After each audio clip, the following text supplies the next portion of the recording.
आप वक्त से पहले इसके बारे में सोचिए, बहुत ज्यादा जरूरी है। एक दो बिल्डिंगा गिर जाएंगे, पूरे नेशनल मीडिया के अंदर आप तमाशा बन के रह जाएंगे कि हम कुछ नहीं करें वक्त से पहले। मैं आपके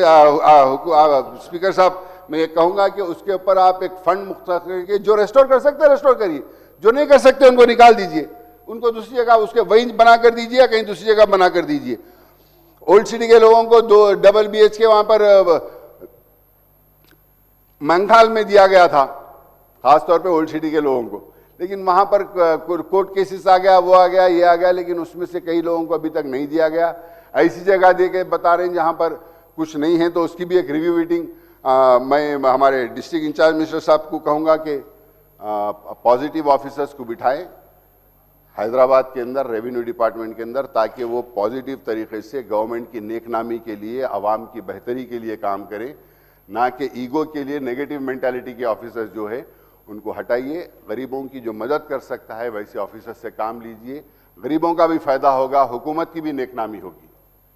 तो हमारी ये गुजारिश है कि आप जो है सो खास तौर के ऊपर पुराने शहर के लोगों को जो डबल बेडरूम हाउसेस के अंदर जो घर नहीं मिले हैं, उनको उनकी एक मीटिंग बुलाकर उसका क्या है उसका देखा जाए।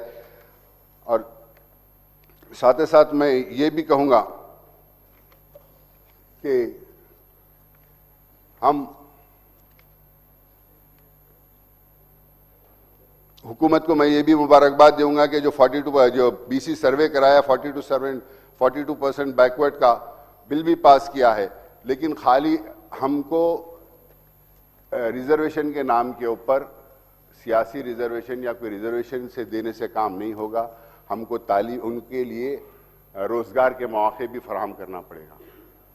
आपने कई सरकारी नौकरियां दी है, 67,000 से ज्यादा आपने पोस्ट सरकारी नौकरियां दिए हैं, और सरकारी नौकरियों के जो बाकी है उसके पोस्ट निकाले पब्लिक सर्विस कमीशन के जरिए, और उसके अंदर खास तौर के ऊपर 4% जो रिजर्वेशन मुसलमानों को दिया गया है उसके ऊपर बराबर अमलावारी हो रही है नहीं हो रही है उसको चेक करिए।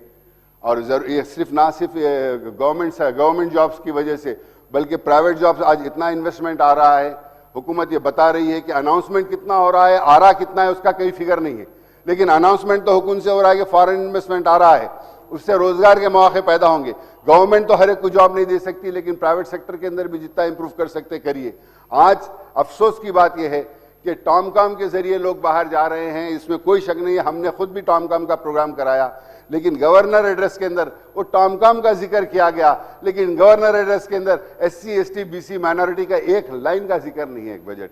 गवर्नर एड्रेस के अंदर। ये पहली बार हुआ जो गवर्नर एड्रेस के अंदर नहीं है।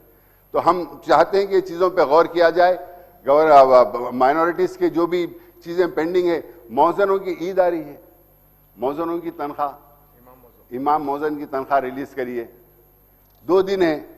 इमाम मौजन की तनख्वाह रिलीज करिए, और दरगाहों के मुतवल्लिस का भी जो पेंडिंग है वो भी रिलीज करिए। बहरहाल मैं हुकूमत से यही कहूंगा कि हमारे चीफ मिनिस्टर साहब बड़े खुशकिस्मत हैं कि हैदराबाद पार्लियामेंट के MP साहब पार्लियामेंट में उनकी तारीफ करे। मैं ये तमाम आप लोगों से जितने भी मिनिस्टर्स हैं यहाँ पर गुजारिश करूंगा कि एक 5,000 करोड़ का पैकेज ओल्ड सिटी के लिए, ये बजट से हमारे फाइनेंस मिनिस्टर साहब, डिप्टी CM साहब, भट्टी साहब, कल आप बजट कल परसों 2 रोज में आप बजट पढ़ने वाले हैं। मेरी आपसे एक गुजारिश है, एक 5,000 करोड़ का पैकेज ओल्ड सिटी के लिए रखिए, उसमें खाली 5,000 करोड़ साहब, नहीं 5,000 नहीं साहब 5,000 करोड़ का एक ही बार ओल्ड सिटी के लिए YS राजशेखर रेड्डी ने 2,000 करोड़ का पैकेज दिया था, उसके बाद से आज तक कोई पुराने शहर के लिए कोई पैकेज नहीं मिला। ज्यादा देर में 20,000 करोड़ का खर्चा कर रहे सिटी के अंदर। सर మీరు చెప్పిన అన్ని కూడా